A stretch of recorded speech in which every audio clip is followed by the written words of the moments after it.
Next question 52 question చూడండి. What did Hooke observe when he saw cork under his microscope? ఏంటంట? So what did Hooke observe when he saw cork under his microscope? So Robert Hooke microscope కింద కార్కును పెట్టి అంటే చెట్టు బెరడును పెట్టి చూసినప్పుడు ఏం గమనించిండు అంటున్నాడు. ఆన్సర్ చూడండి. Many empty box like structures which he called cells. Box like స్ట్రక్చర్స్ని గమనించినాడు. ఏమైనాడు? ఖాళీగా ఉండే పెట్టెలాంటి నిర్మాణాలను బాక్స్ లైక్ స్ట్రక్చర్స్ని అగుపించడం జరిగింది.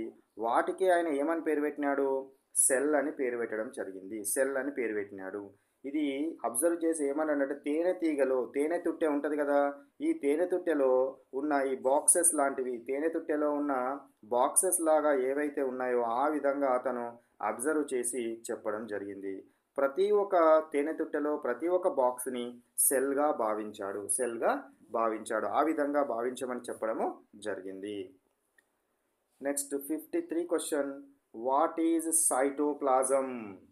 సైటోప్లాజం అంటే ఏమిటి? కణద్రవ్యము అంటారు తెలుగులో. సైటోప్లాజం అంటే కణద్రవ్యం. The jelly like substance between the nucleus and the cell membrane that contains cell organelles. అంటే ఏంది? కేంద్రకానికి మరియు సెల్ మెంబ్రెయిన్ కణత్వచానికి చివరి లాస్ట్కు ఉండేదానికి మధ్యలో ఉండే జెల్లీ లాంటి పదార్థాన్ని ఏమంటారు? సైటోప్లాజం. జెల్లీ లైక్ సబ్స్టెన్స్ని ఏమంటారు? సైటోప్లాజం అంటారు. దీనిలోనే సెల్ ఆర్గానెల్స్ అంటే ఏంటివి? కణ అంగాలన్నీ తేలుతూ ఉన్నట్టుగా మనకు ఉండడం జరుగుతుంది. సైటోప్లాజం అంటే ఏంటి? Jelly like liquid substance between nucleus and ఏమన్నారు? లాస్ట్ది సెల్ మెంబ్రెయిన్కి న్యూక్లియస్కి మధ్యలో లిక్విడ్ ఏదైతే ఉంటుందో ఈ టోటల్ లిక్విడ్ని ఏమనాలి? సైటోప్లాజం అనాలి. ఏమనాలి? సైటోప్లాజం. నెక్స్ట్ ఇక్కడ చూడండి.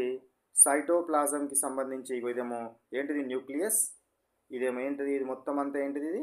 ఇది లాస్ట్ చివరిలో ఉన్నది ఇదేంటిది? Cell wall. ఈ మధ్యలో ఉన్న లిక్విడ్ ఏదైతే ఉందో ఈ లిక్విడ్ అంతా కూడా సైటోప్లాజం. ఈ లిక్విడ్లోనే ఇవి ఆర్గానెల్స్ అంటే ఏంటివి? సో కణ అంగాలు అంటే డిఫరెంట్ పార్ట్స్, సెల్కి సంబంధించిన డిఫరెంట్ పార్ట్స్ అన్నీ కూడా ఇందులోనే ఉండడం జరుగుతుంది. Next come to 54th question. What is meant by unicellular organisms? Unicellular organisms అంటే ఏకకణ జీవులు.